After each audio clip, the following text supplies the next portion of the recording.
Hi friends, నేను సునంద కట్టమూరి.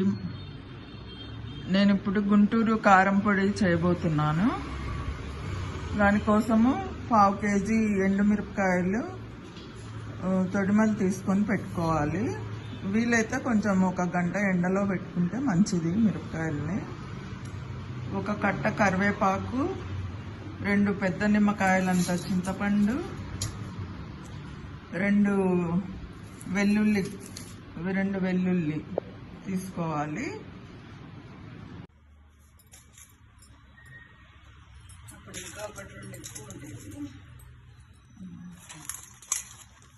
ఒకసారేమో చల్లనీళ్ళతో కడగాలి. చింతపండు ఒకసారి చల్లనీళ్ళతో కడగాలండి. కడిగినాక మళ్ళా కొద్దిగా పారబోసి కొద్దిగా వేడి నీళ్ళు వేసి కొద్దిగా ఉప్పు వేసి పెట్టాలి. కొద్దిగా వేడి నీళ్ళు వేయాలి. కొద్దిగా వేడి నీళ్ళు వేయాలి, ఎందుకంటే అది కారం పొడి మళ్ళీ పాడైపోతుంది ఎక్కువ వేస్తే. వేడి నీళ్ళు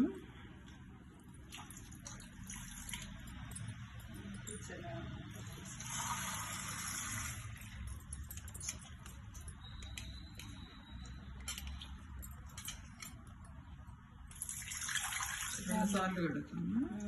మట్టి దుమ్ముంటే పోతాను.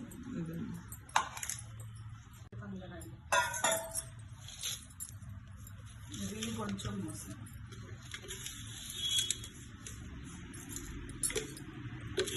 కొంచెం వేడి నీళ్ళు వేసి ఒక 2 స్పూన్ల సాల్ట్ వేసుకోవాలి.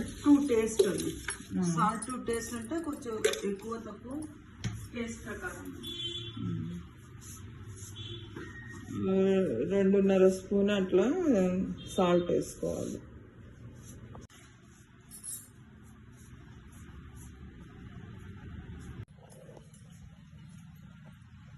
ముప్పావు కప్పు పచ్చిశనగపప్పు అండి, 1/4 కప్పు పొట్టు మినపప్పు. మన దగ్గర మామూలు మినపప్పున్న వాడుకోవచ్చు, ఏం కాదు. మినపప్పుకి డబలు ధనియాలు, 1 టేబుల్ స్పూను జీలకర్ర. స్టవ్ వెలిగించి బాండి పెట్టుకోవాలండి.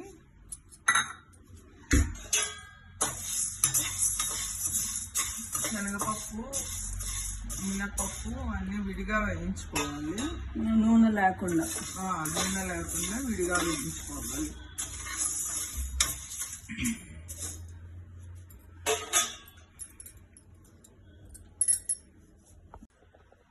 మీడియం ఫ్లేమ్లో పెట్టుకొని వేయించుకోవాలండి. నిదానంగా కలర్ మారే మంచి వాసన వచ్చేంత వరకు వేయించుకోవాలి. లైట్ బ్రౌన్ కలర్ రావాలి. ఇంకో పక్క మినపప్పు వేయించుకోవాలండి. అట్లేం లేదు, మనం తొందరగా పని కావాలంటే 2 పక్కల 2 పెన్నాలు పెట్టుకొని వేయించుకుంటే సరిపోతుంది. ఐరన్ మీద తొందరగా అయిపోతుంది. వేగిపోయినాయండి. శనగపప్పు వేగిపోయింది.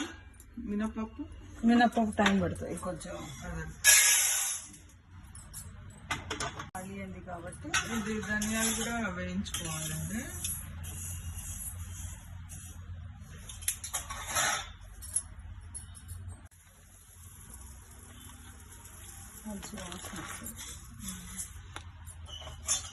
ఇంకా 1/2 కప్పు పైన ధనియాలు వేసినామండి.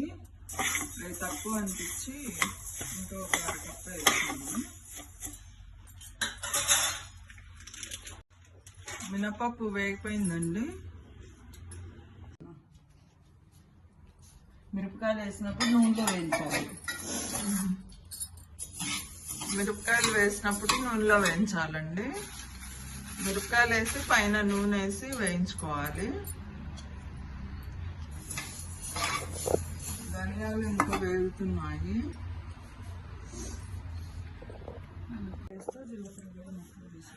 ఎండుమిరపకాయల్లోనే కరివేపాకు వేయాలండి వేగేటప్పుడు. అట్లనే జీలకర్ర కూడా వేయాలి.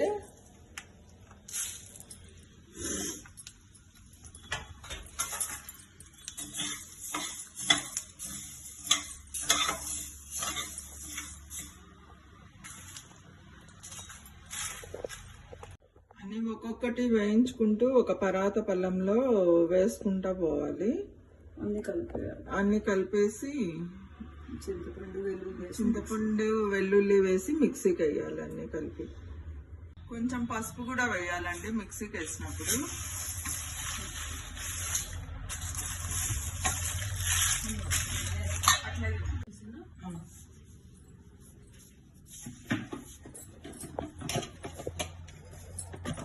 మిక్సీకి వేయాలా ఫస్ట్ ఇవి రెండు?